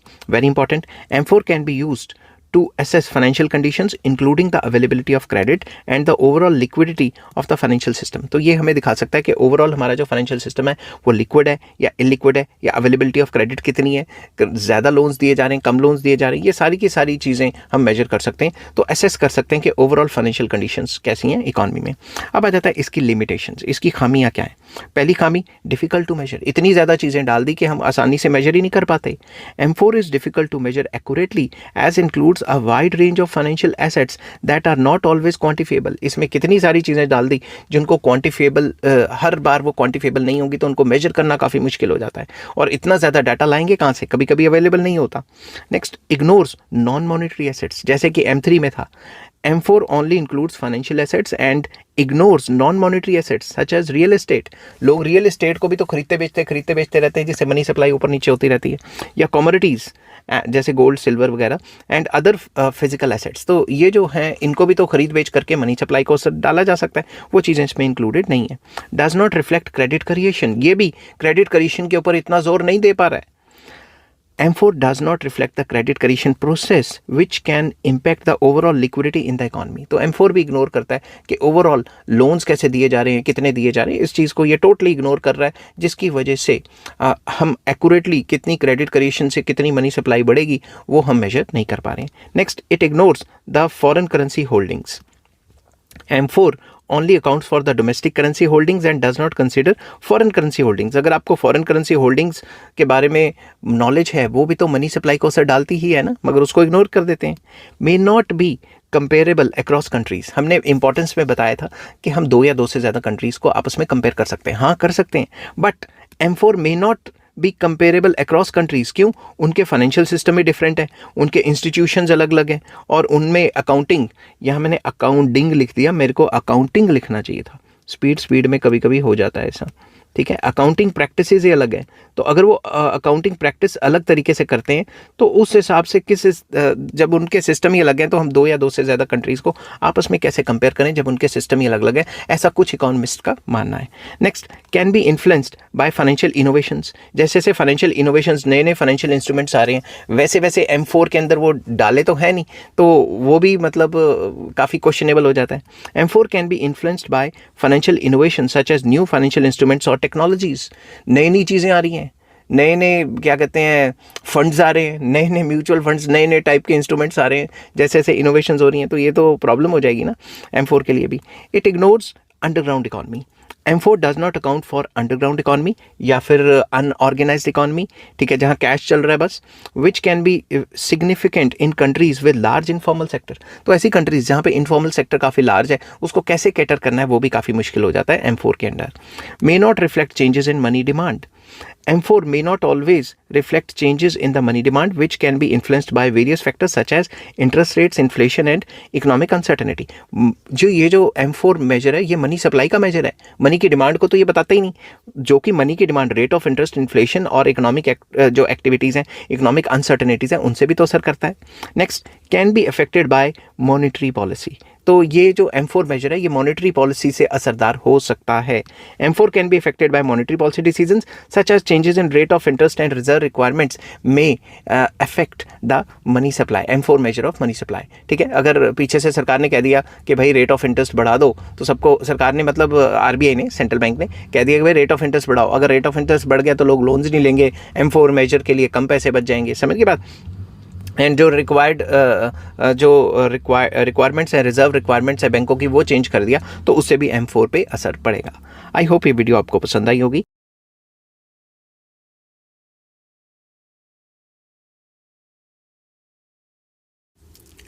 Hello friends, आज मैं आपके साथ इकोनॉमिक्स का एक और टॉपिक लेके आया हूँ, और टॉपिक का नाम है हाई पावर्ड मनी. हम डिस्कस करेंगे हाई पावर्ड मनी क्या होता है और किस तरीके से इसको एक्सप्लेन कराएं, और इसमें मैं डिस्कस करूंगा कि फ़ीचर्स क्या हैं इसकी हाई पावर्ड मनी के. फिर मैं आपको बताऊंगा डिटर्मिनेंट्स क्या हैं हाई पावर्ड मनी के, कौन कौन सी चीज़ें हाई पावर्ड मनी को असर डालती हैं, और फिर इंपॉर्टेंस एंड सर्टेनली लिमिटेशंस, और फिर इस टॉपिक को कंक्लूड करेंगे कि ये क्या होता है. ठीक है, जिस हिसाब से पेपर में लिखना है मैंने उसी हिसाब से अटैम्प्ट किया हुआ है. तो चलिए शुरू करते हैं. High powered money. High powered money, also known as monetary base or reserve money, is a fundamental concept in monetary economics. Monetary economics और इकोनॉमिक्स में काफ़ी इंपॉर्टेंट कॉन्सेप्ट है हाई पावर्ड मनी का, क्योंकि मॉनेटरी बेस बनाता है. ठीक है, it represents the total amount of currency in circulation and reserves held by commercial banks at the central bank. तो बेसिकली हाई पावर्ड मनी हमें बताता है टोटल करेंसी इकोनॉमी में कितनी सर्कुलेट हो रही है और कितना पैसा जो कमर्शियल बैंक्स हैं उनका सेंट्रल बैंक के पास पड़ा हुआ है. High powered money serves as a foundation for the money supply in an economy and plays a crucial role in the implementation of monetary policy. तो हाई पावर्ड मनी ही एक जो है मनी का base बनाता है, फाउंडेशन बनाता है. किसी भी इकोनॉमी में मनी सप्लाई कितनी चल रही है वो हाई पावर्ड मनी के ऊपर, या एच मनी, जिसको एच मनी भी कहा जाता है, उसके ऊपर जो है डिटरमिन करती है. और किस तरीके से मॉनेटरी पॉलिसी को लागू किया जाएगा, एक्सपेंशनरी मॉनेटरी पॉलिसी होगी या कॉन्ट्रैक्शनरी मॉनेटरी पॉलिसी होगी, वो सब डिपेंड करता है इसके ऊपर, हाई पावर्ड मनी के ऊपर. ठीक है, तो what is high powered money? Actual में हाई पावर्ड मनी क्या है? High powered money refers to the monetary base of the economy. ये मॉनेटरी बेस है इकोनॉमी का. इसमें क्या क्या आ जाता है? करेंसी इन सर्कुलेशन, मतलब फिजिकल मनी जिसमें नोट और सिक्के आ जाते हैं जो पब्लिक के पास पड़े हैं. Next, bank reserves, that is deposits held by commercial banks at the central bank. Central bank के पास जो है कमर्शियल बैंक्स का कितना पैसा पड़ा है, including reserve ratio, required reserves and excess reserves. मतलब जितना भी पैसा जो कमर्शियल बैंक्स है उसका सेंट्रल बैंक के पास पड़ा है, वो भी हाई पावर्ड मनी में ही आ जाता है. तो high powered money is called high powered because it has a multiplier effect on the money supply. इसको हाई पावर्ड इसलिए कहा जाता है क्योंकि इसका जो मल्टीप्लायर इफेक्ट है वो बहुत ज़्यादा है मनी सप्लाई के ऊपर, ठीक है। वो लोन्स दे के कैसे मनी मल्टीप्लायर के थ्रू जो है मनी सप्लाई बढ़ती है, वो मैं अलग से टॉपिक समझाऊंगा, वो मनी मल्टीप्लायर का टॉपिक है। Through the process of credit creation, commercial banks can create additional money based on the reserves they hold. तो जो भी कमर्शियल बैंक्स के पास पैसा पड़ा है उसको बेस बना के वो और ज़्यादा मनी सप्लाई बढ़ा सकते हैं लोन्स दे दे के। तो हाई पावर्ड मनी सबसे इंपॉर्टेंट कंपोनेंट है। हाई पावर्ड मनी ही डिटरमिन करता है कि इकोनॉमी में मनी सप्लाई कितनी होगी। नेक्स्ट आ जाता है फीचर्स और characteristics of high powered money. सबसे पहला foundation of money supply, very important. High powered money forms the base for the expansion of money supply in an economy. कि एक इकॉनमी में मनी सप्लाई एक्सपैंड होगी, कम होगी, contract होगी, कैसे होगी, जो भी होगी वो हाई पावर्ड मनी के ऊपर बहुत ज़्यादा डिपेंड करते हैं। Controlled by central bank, very important. The central bank has direct control over the high powered money through monetary policy tools. तो मॉनिटरी पॉलिसी को इस्तेमाल करके, क्वांटिटेटिव एंड क्वालिटेटिव इंस्ट्रूमेंट्स को इस्तेमाल करके हाई पावर्ड मनी को कंट्रोल करने की कोशिश करती है ताकि इकॉनमी में जो मनी सप्लाई है वो कंट्रोल रहे और ज़्यादा इन्फ्लेशन या डिफ्लेशन ना हो। एक नॉर्मल सा सिनेरियो है वो स्टेबिलिटी वाला, वो बना रहे। थर्ड पॉइंट आ जाता है, it includes currency and reserves, very important. It comprises both currency in circulation and reserves held by commercial banks. तो commercial banks के पास जितने भी reserves हैं वो भी इसमें आ जाते हैं हाई पावर्ड मनी में, और जो लोगों के पास currency in circulation, पब्लिक के पास जो currency सर्कुलेट कर रही है वो भी इसमें आ जाती है। Next, multiplier effect. High powered money has a multiplier effect enabling commercial banks to create additional money through lending.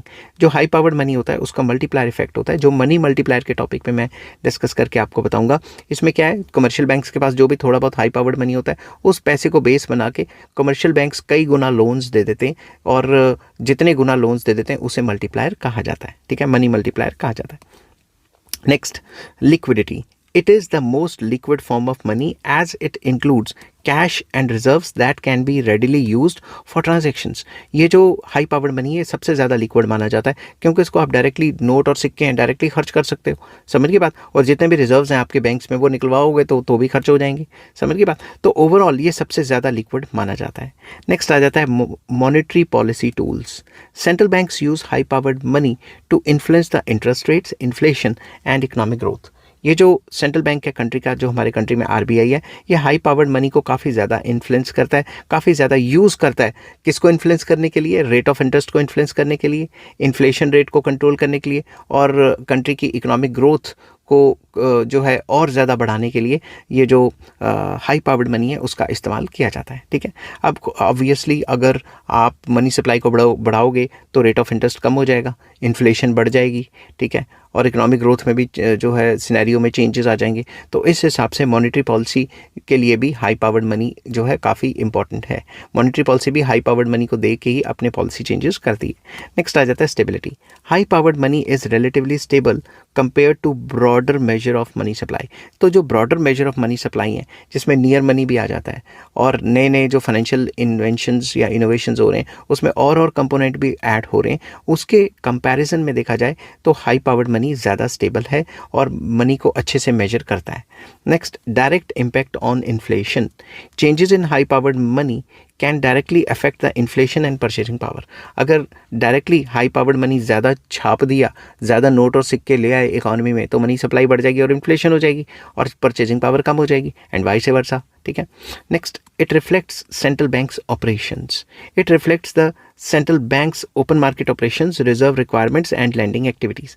तो हाई पावर्ड मनी कितना इकोनॉमी में चल रहा है ये डायरेक्टली हमें ये बताता है कि जो सेंट्रल बैंक है उसके क्या ऑपरेशंस चल रहे हैं। अगर मार्केट में मनी सप्लाई कम हो गई है या फिर हाई पावर्ड मनी एग्जांपल के तौर पे कम हो गई है, तो ये हमें बताता है कि सेंट्रल बैंक के जो ओपन मार्केट ऑपरेशंस हैं उनके अंडर जो सेंट्रल बैंक है वो मार्केट में अपने जो गवर्नमेंट सिक्योरिटीज़ हैं उनको बेच रही है ताकि लिक्विडिटी कम हो जाए, या फिर जो रिक्वायर्ड रिजर्व्स के हैं जो सीआरआर वगैरह हैं वो उनको बढ़ाया गया है ताकि इकॉनमी में जो लिक्विडिटी है वो कम हो जाए। सिंपल वर्ड्स में जो सेंट्रल बैंक के ऑपरेशंस हैं उसके हिसाब से जो रहती है मार्केट में जो लिक्विडिटी रहती है उसको देख के हम पता लगा सकते हैं कि किस हिसाब से सेंट्रल बैंक ने ऑपरेशन किए या किस हिसाब से सेंट्रल बैंक ने काम किया कि जो मनी की जो लिक्विडिटी है इकॉनमी में ज़्यादा है या कम है। Use for settling inter banking transactions. जो भी इंटर बैंकिंग ट्रांजेक्शंस है, एक बैंक ने दूसरे बैंक का जो पैसा लेना है देना है, उसकी सेटलमेंट में भी ये काफ़ी इंपॉर्टेंट रोल प्ले करता है high powered money. Reserves held by commercial banks are use to settle transactions between जो बैंक्स, जो दो बैंक्स हैं इनका पैसा जो है CRR के अंडर पड़ा हुआ है सेंट्रल बैंक के पास, ठीक है। मैं आपको एग्जांपल देता हूँ, बैंक ए बैंक बी, तो ये सेंट्रल बैंक के पास इन दोनों के कुछ कुछ परसेंटेज जो भी उसने फिक्स किया उसका पैसा पड़ा है।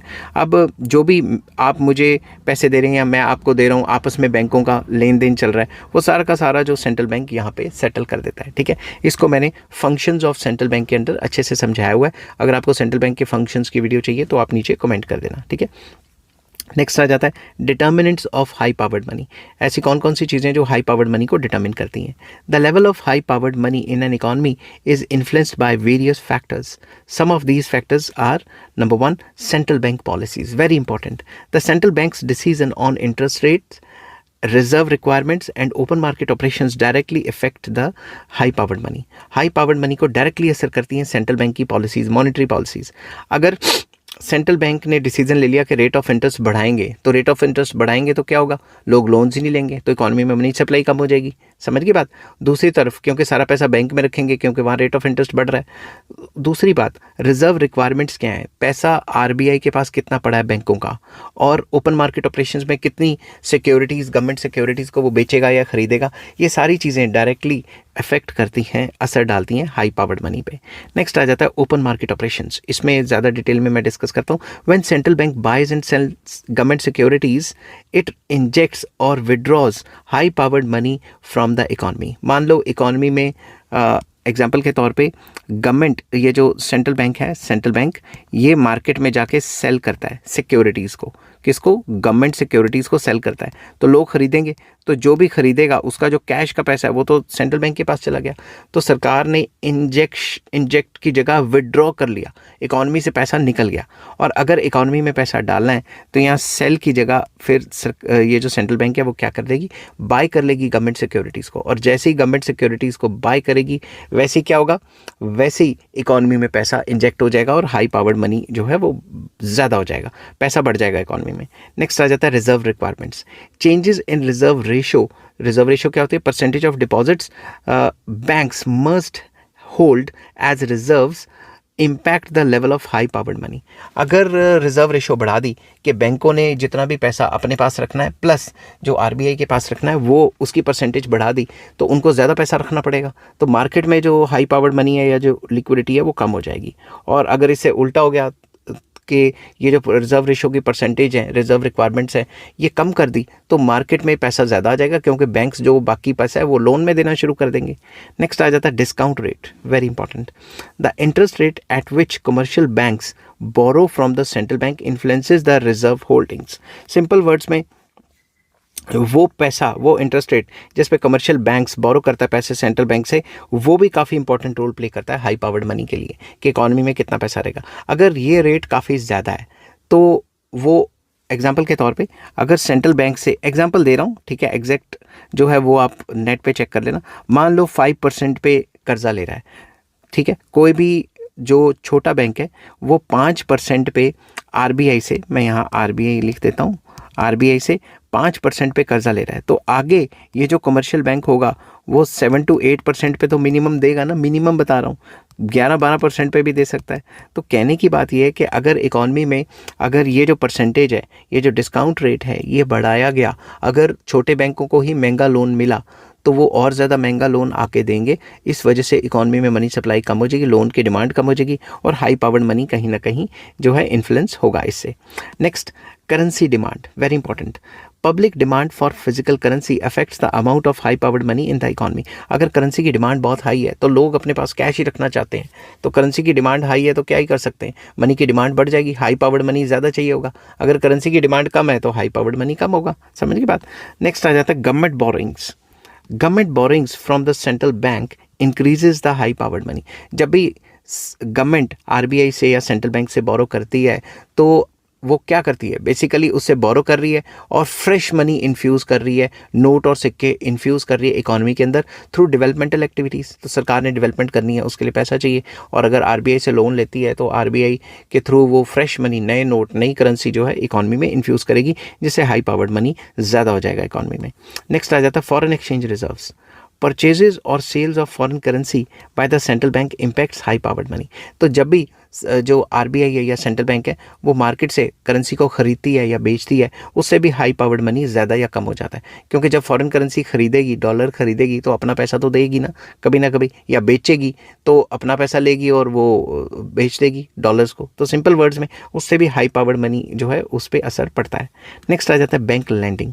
The level of lending bye commercial banks affects their reserves holdings and consequently high powered money। Simple words में अगर बैंक्स ज़्यादा लोन्स दे रहे हैं तो मार्केट में हाई पावर्ड मनी ज़्यादा आ रहा है, और हाई पावर्ड मनी ज़्यादा आएगा तो डिमांड बढ़ेगी, इन्फ्लेशन बढ़ेगी, इन्वेस्टमेंट्स बढ़ेंगी, ये सब चीज़ें होंगी। ठीक है।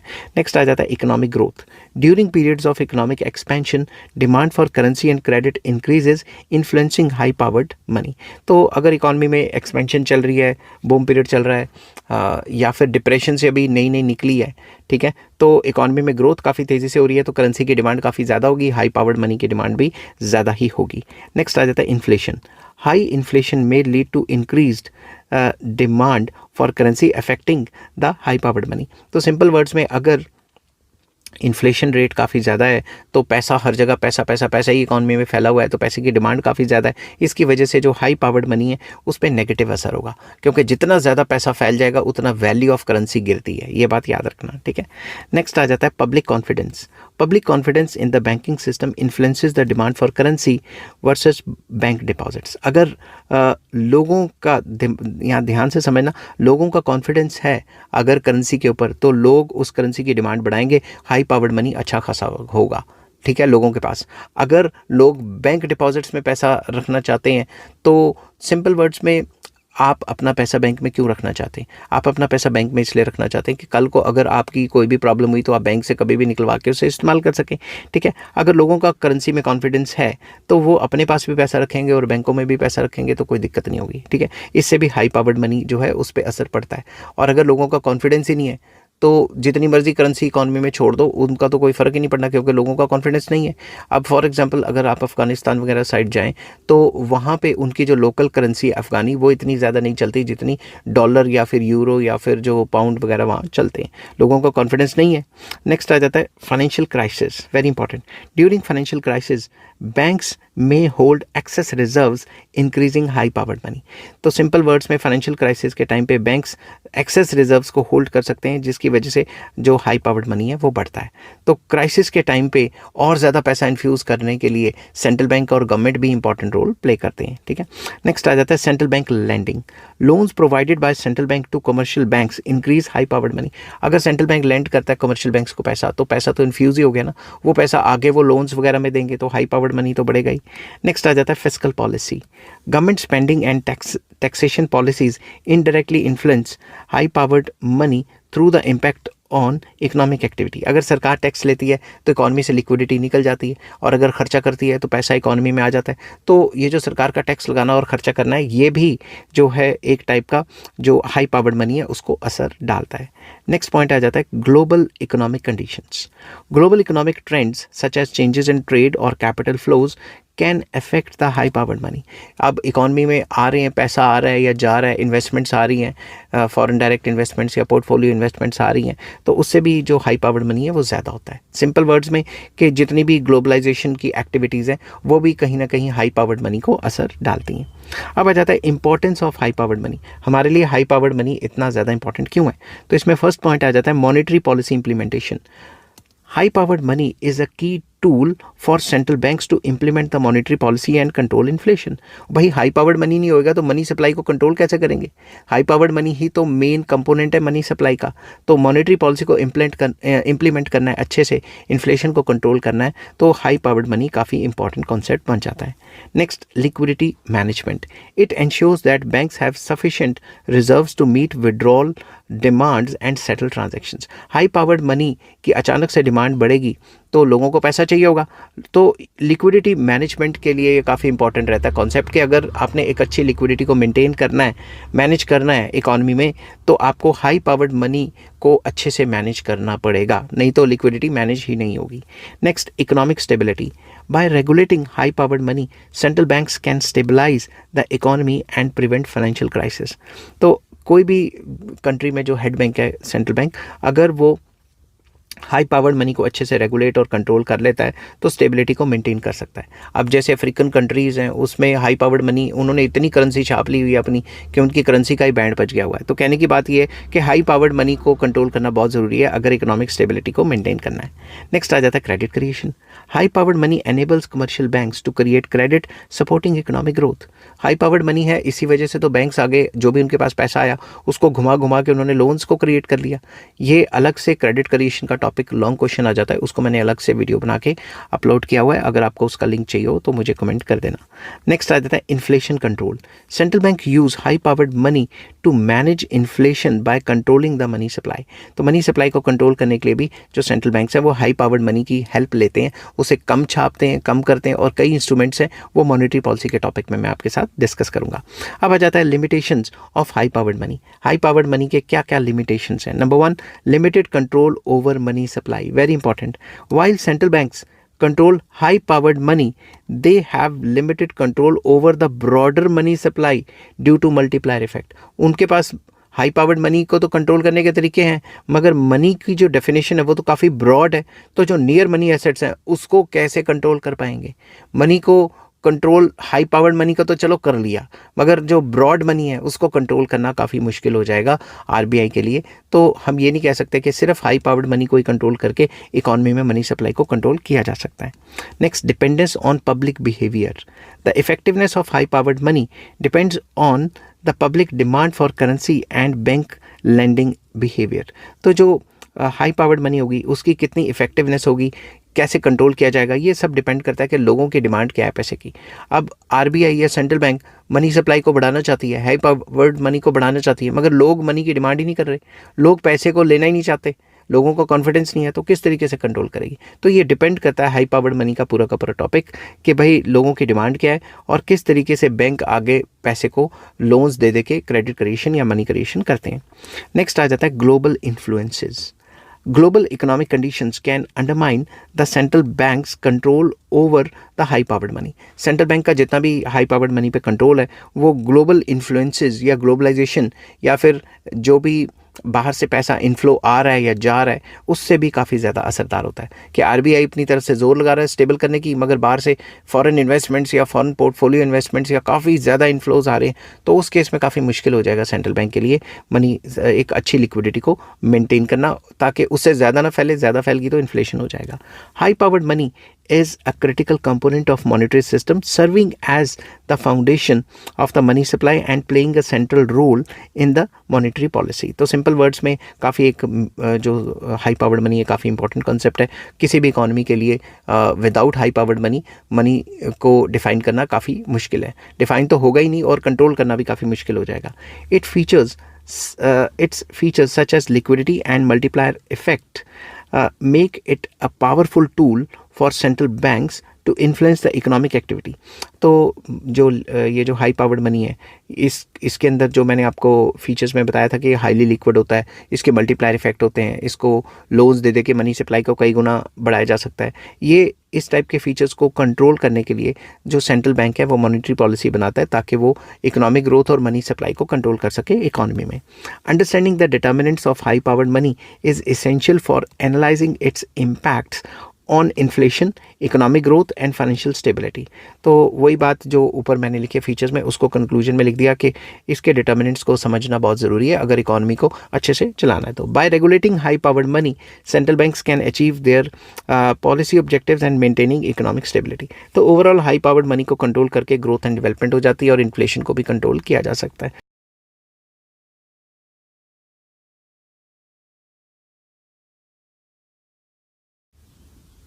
हेलो फ्रेंड्स, आज मैं आपके साथ इकोनॉमिक्स का एक और टॉपिक लेके आया हूँ और टॉपिक का नाम है high powered money and money multiplier. तो बेसिकली मनी मल्टीप्लायर किस तरीके से ड्राइव होता है वो मैं इस वीडियो में आपके साथ डिस्कस करूंगा। डिस्कस करने से पहले बता दूं कि इससे पिछले टॉपिक्स जो इसी से रिलेटेड हैं, जैसे मनी सप्लाई होता क्या है, M1 major, M2 major, M3 major और M4 मेजर और डिटर्मिनेंट्स ऑफ मनी सप्लाई, वो वीडियोस मैंने ऑलरेडी अपलोड कर लिए हैं। उसका लिंक आपको इस वीडियो के डिस्क्रिप्शन में मिल जाएगा। तो चलिए शुरू करते हैं विदाउट वेस्टिंग एनी टाइम कि मनी मल्टीप्लायर को किस तरीके से ड्राइव किया जाता है। द मनी सप्लाई M, जिसको मैंने कैपिटल M से डिनोट किया हो गया, consist of deposits of commercial banks, जिसको D से डिनोट किया है, एंड करेंसी, जिसको कैपिटल C से डिनोट किया है, हेल्ड बाय द पब्लिक, के लोगों के पास कितना पैसा है। तो M किसके बराबर है, M is equals to D plus C, मतलब money supply is equals to deposits of commercial banks plus currency held by the people. ठीक है, तो हम इसका ये फॉर्मूला बना रहे हैं, M is equals to D plus C, इसको मैंने इक्वेशन 1 दे दी।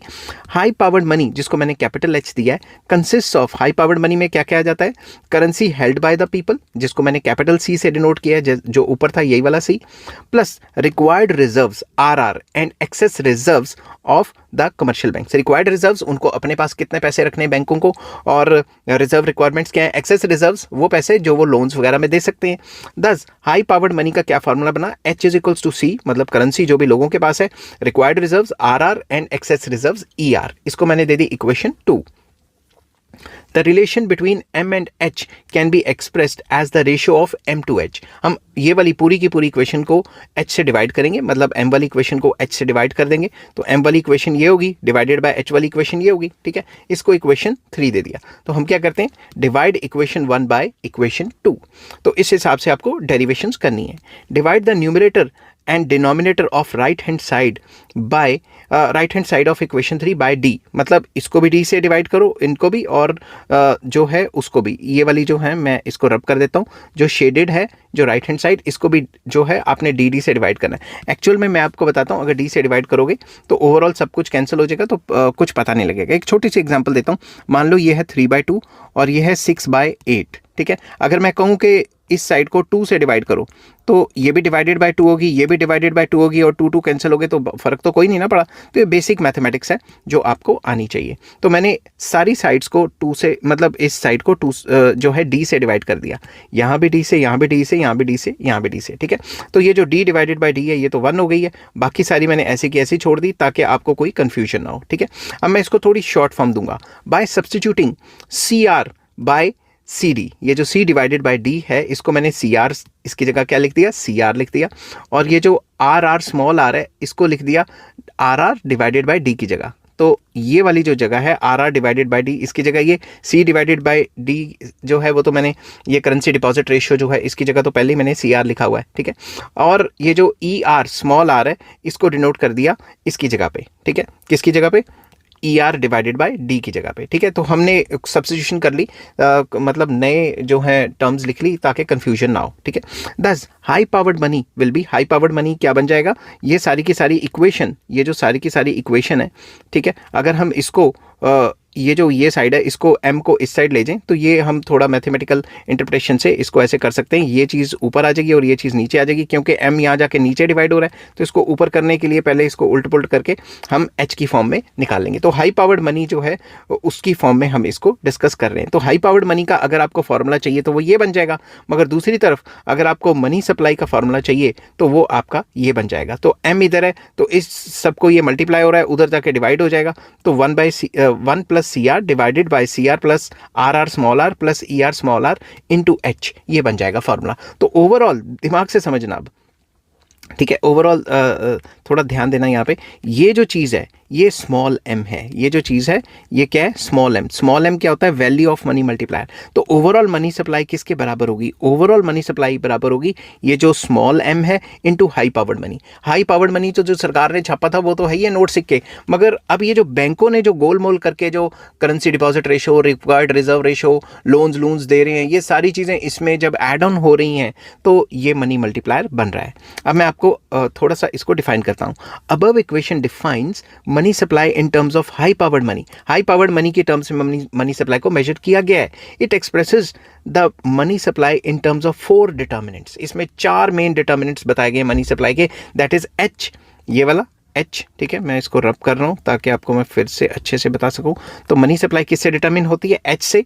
उसके बाद किससे होती है? CR से, करेंसी डिपॉजिट रेशो, और RR से, RR small r and ER small r से डिटरमिन की जाती है। The equation states that higher the supply of high powered money, जितना ज़्यादा हाई पावर्ड मनी ज़्यादा होगा the higher will be the money supply. Money supply उतने गुना ही हाई हो जाएगी क्योंकि इससे मल्टीप्लाई हो जाएगा ना, समझ की बात।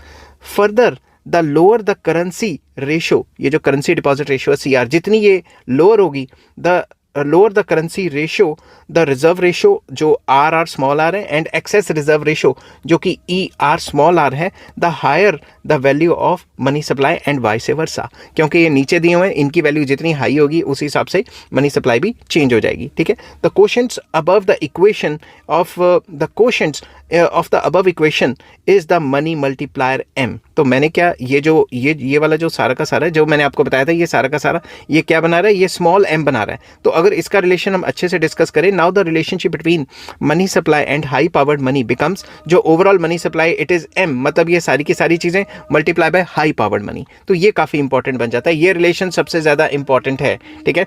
अब मेरे घर के बाहर होकर आ गया तो अब मैं कुछ कर नहीं सकता उसका मुंह बंद कराने के लिए, क्योंकि स्मॉल स्केल पे काम करना है उसने भी, ठीक है। तो मनी सप्लाई ओवरऑल किसके बराबर है? Small m। स्मॉल m क्या है? ये सारे के सारे कंपोनेंट जो ऊपर बताए थे into high powered money. The above equation expresses money supply as a function of m and h। तो ओवरऑल मनी सप्लाई किस पे डिपेंड करती है? स्मॉल m पे जो मनी मल्टीप्लायर है और हाई पावर्ड मनी पे।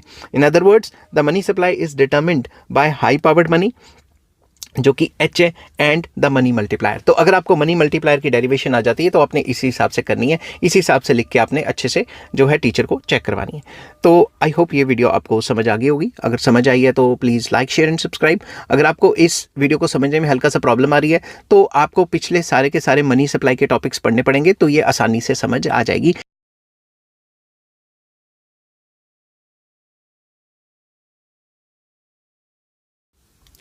हेलो फ्रेंड्स, आज मैं आपके साथ इकोनॉमिक्स के एक और टॉपिक लेके आया हूँ और टॉपिक का नाम है components of money supply in Indian economy.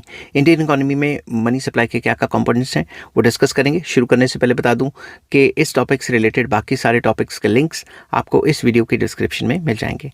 चलिए शुरू करते हैं। फर्स्ट आ जाता है रिजर्व मनी, जिसको M0 कहा गया है, ठीक है। तो इसमें क्या क्या आ जाता है? Reserve money also known as high powered money is the base of money created by RBI। Basically it is the base money, RBI इसको क्रिएट करता है, नोट छापता है। तो M0 क्या है? Basically high powered money.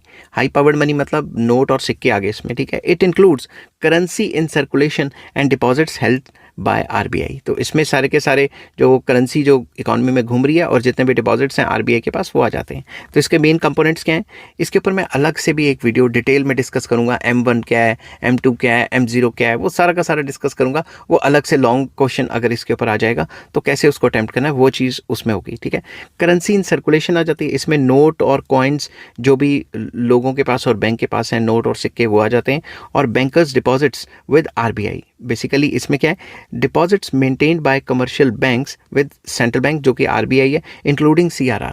कि जब भी आप कमर्शियल बैंक्स को देखोगे तो कमर्शियल बैंक्स का कुछ पैसा सेंट्रल बैंक के पास पड़ा रहता है, वो भी इसमें आ जाता है। तो M0 में बेसिकली दो मेन कंपोनेंट है, करेंसी इन सर्कुलेशन और बैंकर्स डिपॉजिट विद RBI के पास जो बैंकों का पैसा पड़ा है।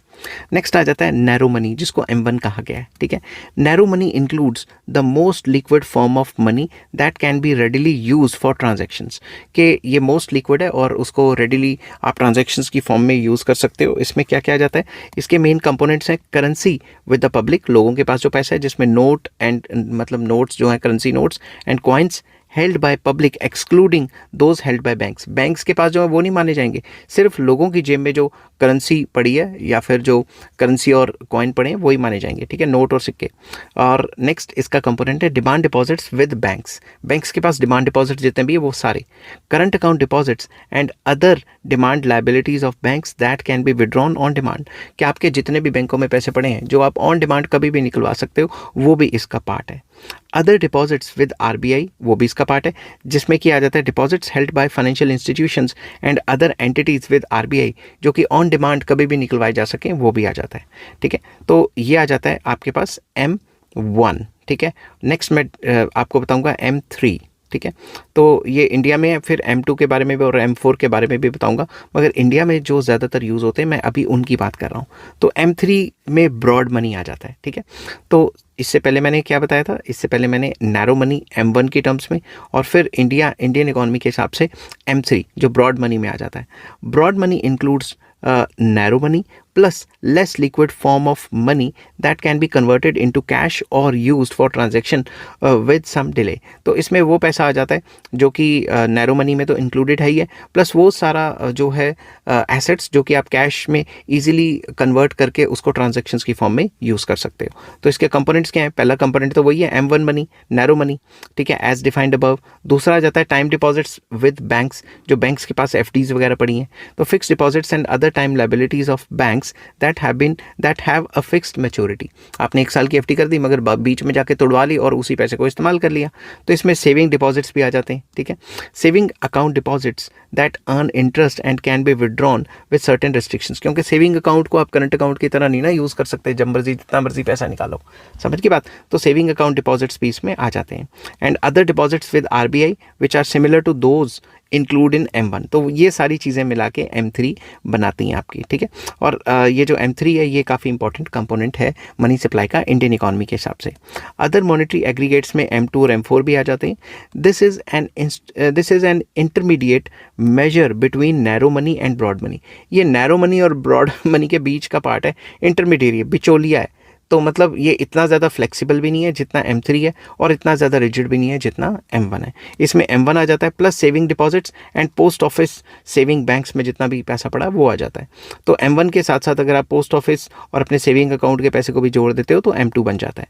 सिमिलरली M4 क्या है? This includes M3 plus all deposits with post office savings organizations providing and even broader measure of money supply. तो इसमें जो सेविंग के अंदर पैसा पड़ा है और पूरे के पूरे जो पोस्ट ऑफिस सेविंग ऑर्गेनाइजेशन के अंदर पूरा का पूरा पैसा पड़ा है, वही सारा का सारा पैसा आ जाता है, और ये M3 से भी ज़्यादा ब्रॉड कर देता है उसकी डेफिनेशन को, ठीक है। तो बेसिकली इंडियन इकॉनमी के पर्सपेक्टिव से ज़्यादातर जो इकॉनमिस्ट हैं उन्होंने M1 और M3 को ज़्यादा फोकस किया, और M2 और M4 को जो है अभी रिसेंटली इतना ज़्यादा स्टडी करके उसको और ज़्यादा एम्पिरिकली प्रूव करने की कोशिश कर रहे हैं, ठीक है।